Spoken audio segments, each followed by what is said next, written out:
আসসালামু আলাইকুম রহমতুল্লাহি বারাকাতুহু। কাছের দূরের বিশ্বের যে যেখানে আছেন সবাইকে জানাই সালাম, শ্রদ্ধা, শুভেচ্ছা, ভালোবাসা। সবার প্রতি আজকের আমার এই আলোচনা উপস্থাপন করছি, বিশেষ করে বিশ্ব মুসলিম উম্মার প্রতি। আলোচনার মূল শিরোনাম হচ্ছে বিধর্মী ইহুদি খ্রিস্টান তথা ইসরায়েল আমেরিকা বনাম মুসলিম দেশ ইরানের মধ্যে যুদ্ধ। প্রায় এক মাস ধরে বিধর্মী ইসরায়েল এবং আমেরিকার সাথে মুসলিম দেশ ইরানের যুদ্ধ চলছে। এই যুদ্ধ নিয়ে আসলে অনেক রকমের বিচিত্র আলোচনা সারা বিশ্বে চলমান রয়েছে, কিন্তু আমার দুঃখ হচ্ছে যে এই যুদ্ধে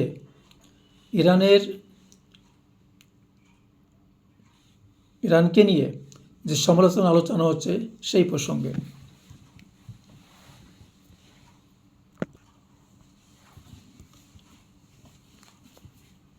বিশ্বের বিভিন্ন দেশে, বিশেষ করে আমাদের এই বাংলাদেশে, আমরা প্রথম শ্রেণীতে আলেমদের বলি, সে আলেমরা ইরানের মানুষদেরকে বলে শিয়া এবং তারা কাফির, কেউ কেউ কাফিরও বলে। নাউজুবিল্লাহ মিন জালিক। কাফির সবাইকে বলা যায় না। যারা মুসলমান হয়ে যারা বিপদে থাকে, অন্যায় করে, ভুল করে, তাদের একটি আখ্যা আছে, তারা হচ্ছে মুনাফিক। আমার কথা নয়, আল্লাহর ভাষা, আল্লাহর কথা, তারা মুনাফিক, কাফির নয়।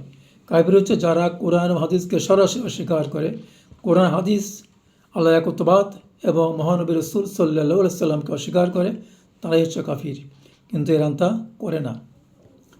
এখন কথা হচ্ছে যে শিয়াদের যে আলোচনাটা আসলে আমার কেন্দ্রীভূত, সেটা হচ্ছে শিয়াদের আকীদা নিয়ে।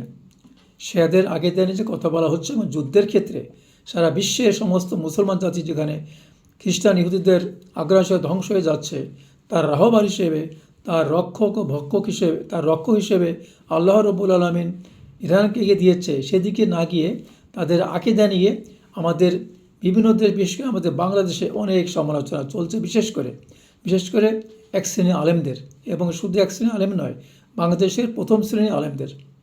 অত্যন্ত দুঃখজনক। মুসলমান কাদের বলা যায়? মুসলমান তাদের বলা যায় যারা আল্লাহর কোরআনকে বিশ্বাস করে এবং আল্লাহ একত্ববাদকে বিশ্বাস করে, মহানবী রাসূল সাল্লাল্লাহু আলাইহি ওয়াসাল্লাম বিশ্বাস করে, তার হাদিসকে বিশ্বাস করে। এই বিশ্বাসের মধ্যে কম বেশি হতে পারে, কিন্তু মূল বিষয় হচ্ছে যে ব্যক্তি লা ইলাহা ইল্লাল্লাহু মুহাম্মাদুর রাসূলুল্লাহ বলবে, সেই হচ্ছে মুসলমান। মুখে বলবে, অন্তরে বিশ্বাস করবে। ইরানের শিয়ারা কি তা করে না? অবশ্যই করে। ইরানের শিয়াদের যে আকীদা নিয়ে সমালোচনা করা হয়, সে আকীদাগুলো আমি যাচ্ছি না, এটা সবাই জানে, বিশ্ব আলেমরা বিশ্ব জানে, সেদিকে যাচ্ছে না। আমি তো মূল কথা বলেই দিলাম যে মুসলমান কাকে বলে। মুসলমানের মধ্যে রাসূলুল্লাহ সাল্লাল্লাহু আলাইহি ওয়াসাল্লামের উপাত্তের বেশ কিছুদিন আগে থেকেই তো ভিন্নতা ছিল, মতভেদ ছিল। রাসূলুল্লাহ সাল্লাল্লাহু আলাইহি ওয়াসাল্লাম উপাত্তের সময় অনেক ভেদাভেদ হয়েছে। রাসূলুল্লাহ সাল্লাল্লাহু আলাইহি ওয়াসাল্লামের উফাতের পরে সাহাবীদের মধ্যে যুদ্ধ হয়েছে, মারামারি হয়েছে, কন্দুল হয়েছে। যে শ্রেষ্ঠ সাহাবী বলে 4 জন খোলাফায়ে রাশিদিন, তাদের মধ্যে মত পার্থক্য ছিল। এরপর থেকেই তো শিয়া সুন্নি এসছে। শিয়া সুন্নি তো আল্লাহ সৃষ্টি করেননি, শিয়া সুন্নি তো রাসূলুল্লাহ সাল্লাল্লাহু আলাইহি ওয়াসাল্লাম সৃষ্টি করেননি, আমাদের তৈরি। শিয়া, সুন্নি, কাদিয়ানি, তারপরে খারেজি, এরকম তো অনেক রয়েছে এখানে। আমাদের বাংলাদেশ কথাই বলি, বাংলাদেশ কেন, পাকিস্তান, বাংলাদেশ, ভারতে অনেক আছে। আহলে হাদিসকে আমি সম্মান করি, অবশ্যই সম্মান করি। আহলে হাদিস হচ্ছে হাদিস পরিবার, যারা রাসূল সাল্লাল্লাহু আলাইহি ওয়াসাল্লামের হাদিসকে সরাসরি পালন করে, ধারণ করে, তারা হচ্ছে আহলে হাদিস। ভালো। কিন্তু এই আহলে হাদিসকে কিন্তু একসময় আমাদের বাংলাদেশের অধিকাংশ যে বড় জামাত, সুন্নাতুল জামাত, তারা কিন্তু অপছন্দ করতো। তাদের মধ্যে বেশ শত্রুতা ছিল। এখন সেই শত্রুতা আল্লাহর পক্ষ থেকে ধীরে ধীরে কমে যাচ্ছে। তার মানে কি? তার মানে ভেদাভেদ ফিরকা তো ছিল এবং থাকবে, কিয়ামত পর্যন্ত থাকবে। এখন মূল বিষয় হচ্ছে কি, যে এই যে আহলে হাদিস বলি, তারপরে 4 ইমামের কথা তো আমরা সবাই জানি। 4 ইমাম সৃষ্টি কিন্তু রাসূলুল্লাহ সাল্লাল্লাহু আলাইহি ওয়াসাল্লাম করেন না, আল্লাহ করেননি। 4 ইমাম কিন্তু রাসূলুল্লাহ সাল্লাল্লাহু আলাইহি ওয়াসাল্লাম উফাতের প্রায় 300-400 বছর পরে হয়েছে। এই 4 ইমামের যে অনুসারী আছে, হানাফি, মাযহাবি, হানাফি, মাজাফি, হাম্বলি এবং শাফেঈ, এই 4 ইমামের বা 4 মাযহাবের মধ্যে কিন্তু অনেক পার্থক্য আছে। এক মাযহাবের লোক আগের মাযহাবকে পছন্দ করে না। কেন পার্থক্য ভাই? সবাই তো এক জায়গাতে আসছে। তাই যদি হয় তো ইরানকে নিয়ে এত আলোচনা কেন? ইরান তো এদের মধ্যে একটা অংশ। ইরান আকীদা নিয়ে কথা বলা হয়। ইরানের আকীদার মূল বিষয়টা আমি একটু তুলে ধরি, পুরো বিস্তারিত গেলে আসল কথাগুলো বলা হবে না। ইরান আকীদা হচ্ছে তারা শ্রেষ্ঠ খলিফা বা শ্রেষ্ঠ ইমাম মনে করে হযরত আলী রাদিয়াল্লাহু তাআলাকে। আর একটা কী বলে তারা? হযরত আলী রাদিয়াল্লাহু তাআলা আনহুর কাছে যে কোরআনের পাণ্ডুলিপি ছিল, সেটি পাণ্ডুলিপিটি শ্রেষ্ঠ এবং নিখাত এবং অবিকৃত। এই দুটি বিষয় সহ তাদের এই যে নামাজ, রোজা, হজ, যাকাতের মধ্যে সব কিছু মিল আছে। একটু পার্থক্য থাকবেই। মক্কা মদিনার লোকেরা যেভাবে নামাজ পড়ে, আমরা পাক ভারত মহাদেশের লোকেরা সেভাবে নামাজ পড়ি না। মক্কা মদিনার লোকেরা যেভাবে ইসলাম পালন করে, আমরা সেভাবে পুরোপুরি পালন করি না। পার্থক্য থাকবেই। আবহাওয়া, পরিবেশ, পরিস্থিতি এবং বিভিন্ন সময়ে যে আলেম ওলামাগুলো আসছে, ফতোয়া দিয়েছে, তার আলোকে ভিন্নতা থাকবেই। মূল বিষয় দেখতে হবে যে কোরআন মানে কিনা এবং সে রসুল মানে কিনা। রসুল ইসলাম তো ইরানের শিয়ারা আল্লাহকে মানে, একত্ববাদকে মানে, 100% মানে, এবং রসুলকে 100% নবী হিসেবে মানে, রসুল হিসেবে মানে, এবং কোরআনকে তারা পুরো বিশ্বাস করে। তারা বলেছে কোরআনের পাণ্ডুলিপি হযরত আলী রাদিয়াল্লাহু তাআলার কাছে ছিল, সেটা গ্রহণ করা হয়নি, এবং মাহদী আলাইহিস সালাম আসলে সেটা তাদের এই আলোচনা এখন আসছে আর কি। মাহদী আলাইহিস সালাম যখন আসবেন তখন তারা আলী রাদিয়াল্লাহু তাআলার সেই কোরআন নিয়ে আলোচনা করবে।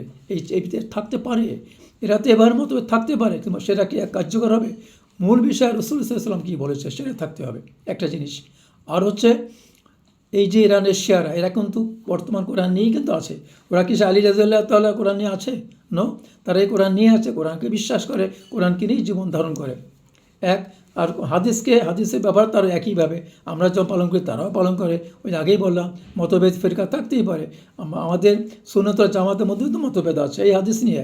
জাল হাদিস, জয়ীব হাদিস, অনেকগুলো জাল হাদিস নিয়ে আমাদের সুন্নাত ওয়াল জামাতের আলেমরা, মুহাদ্দিস, মুফাসসিরগণ, তারা কিন্তু যেভাবে চলে সেভাবে ঠিক না, যেভাবে চলে সেটা কিন্তু তাহলে হাদিসগণ সেটা বিশ্বাস করে না, অনুসরণ করে না। এতটুকু পার্থক্য থাকতেই পারে, ইরানের ক্ষেত্রেও তাই। সুতরাং এখন শেষ আলোচনা। জেনে গেলাম যে ইরান আকীদা কীরকম। মূল কথা হচ্ছে তারা মুসলমান, সোজা কথা মুসলমান। আল্লাহ, আবার বলি, আল্লাহ রসুলকে যারা বিশ্বাস করে, কোরআনকে বিশ্বাস করে, সে যেভাবে দৃষ্টিকোণ থেকে বিশ্বাস করে সেই মুসলমান। সুতরাং আমাদের তাদের পক্ষে থাকতে হবে। এখন আমাদের বাংলাদেশে বিশেষ করে আলেম সমাজ, একটা বড় অংশ আলেম সমাজের, তারা মনে করে যে ওরা শিয়া, ওরা কাফির, ওরা ধ্বংস হয়ে যাক। আরে বাবা, ওরা ধ্বংস হয়ে গেলে সারা বিশ্বের সমস্ত মুসলমান জাতি ধ্বংস হয়ে যাবে। এটা মনে রাখতে হবে, চ্যালেঞ্জ, এটা মনে রাখতে হবে। কেন কেন কেন উত্তর হচ্ছে এটা যে ইরান হচ্ছে এত বড় একটা শক্তিশালী মুসলমান দেশ সারা বিশ্বের মধ্যে, এমন কোনো ক্ষেত্র নাই তারা সেই অংশে তারা এগিয়ে রয়েছে, যা বিশ্বের যত বড় আরবিয়ান কান্ট্রি বলেন, যেখানে বলেন, তারা এইভাবে এগিয়ে নেই। সুতরাং খাটো করে দেখার উপায় নেই। ইরানে বিশেষ করে আপনি দেখেন যে ইরানে যে সেই প্রাথমিক যুগে যে 600, 700 বা 800 পরে গিয়ে, 800 খ্রিস্টাব্দে পরে গিয়ে যে সমস্ত ইসলামের যে উন্নতি হয়েছে, ইসলামিক বিজ্ঞান সংস্কৃতির যে উন্নতি হয়েছে, ইসলামিক শিক্ষা ব্যবস্থার যে উন্নতি হয়েছে, তা শুধুমাত্র ইরান থেকে হয়েছে এবং পরবর্তীতে মিশর থেকে হয়েছে। কোথায় হয়েছে? পৃথিবীর কত দেশ হয়েছে, আরবে 17-18 দেশ হয়েছে, সেখান থেকে হয়েছে? হয়নি। ইরাক থেকে কিছু হয়েছে।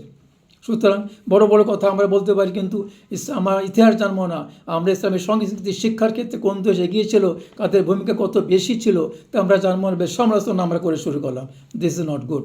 খুবই দুঃখজনক এটা ব্যাপার।